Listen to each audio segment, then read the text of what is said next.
টিভির গোষ্ঠী বাড়ি তো। বাংলাদেশের মানুষ আবেগে কাজ করে কিন্তু বিবেকে না। সাধারণ খেলার জন্য লক্ষ লক্ষ টাকার টিভি ভেঙে ফেলেছে।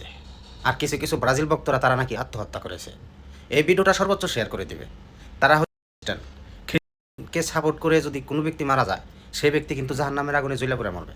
সাপোর্টটা আছে মনে মনে, এত আবেগ দিয়ে সাপোর্ট করার কি দরকার?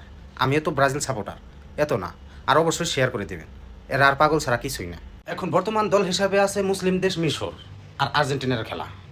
আমরা যতই সাপোর্ট করি, ব্রাজিলই হোক আর আর্জেন্টিনাই হোক, কোনো এক মুসলিম দল যদি তার বিপক্ষে খেলে, তাহলে মুসলমানকে সাপোর্ট করব। মুসলমান ব্যক্তিরা এই ভিডিওটা বেশি বেশি শেয়ার করে দিন। তারাই কমেন্টে মতামত জানাবেন, আসলে আর্জেন্টিনাকে সাপোর্ট করা ভালো নাকি মিশরকে সাপোর্ট করা ভালো। কোচের উপর রেগে গেলেন নেইমার। খেলায় হারার পরেও দোষারোপ করছেন নেইমার। তার গলা ধরে দেখেন টানাটানি করতেছে।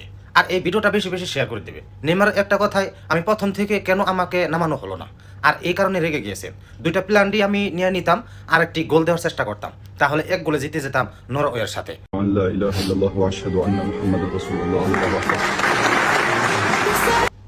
নরওয়ের হল্যান্ড দেখেন শেষ পর্যন্ত কালেমা পড়ে মুসলমান হয়ে গেলেন। আর এই ভিডিওটা বেশি বেশি শেয়ার করে দিবেন। এই হল্যান্ড ঠিক আছে, এই ফিলিস্তিনদের ইরানদের অনেক সাহায্য সহযোগিতা করছে।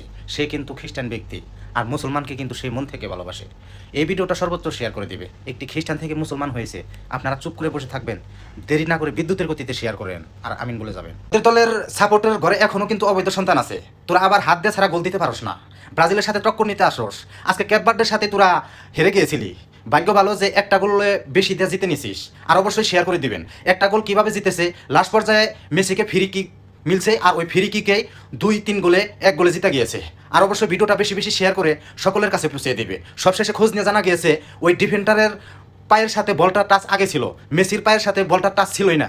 আর রেফারি এর চক্রান্ত করে আর্জেন্টিনার মেসিকে ফ্রি কিক দিয়ে আর্জেন্টিনাকে জিতিয়ে দিয়েছে, যে নরম মাটি পাইয়া ইন্দুর উঠে ধাইয়া। এই ভিডিওটা সর্বোচ্চ শেয়ার করে দিবেন। ক্যাপ বার্ডের গোলকিপারকে অনেক অনেক ধন্যবাদ জানাবেন। তোমরা এর চেয়ে আরো ভালো কিছু করবে সামনের বিশ্বকাপে।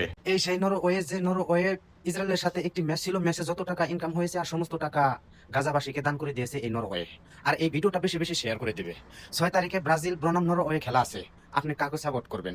যে ব্যক্তি মুসলমানকে সাপোর্ট করে তার পাশে থাকেন, কাফের ইহুদিদের নয়। এই ভিডিওটা সর্বোচ্চ শেয়ার করে সকলের কাছে পৌঁছে দিবেন। ইনশাআল্লাহ নরওয়ের জয় হবে। ব্রাজিলের সাপোর্টাররা ভিডিওটা সর্বোচ্চ শেয়ার করে সকলের কাছে পৌঁছে দিবেন। এই খেলাটা তাদের সামনে আনতাম না, তারা যদি বাড়াবাড়ি না করতো। দেখেন নেইমারের কাছে মেসি পাত্তাই পাইল না। আর অবশ্যই শেয়ার করে দিবেন। এটা হচ্ছিল নেইমার। যদি ইনজুরি না হতো তাহলে মেসির টাইম ছিল না। যত খুশি টল করেন, যত খুশি আনন্দ উল্লাসে মেতে ওঠেন, এই মানুষটিকে আর বিশ্বকাপের মধ্যে দেখা যাবে না।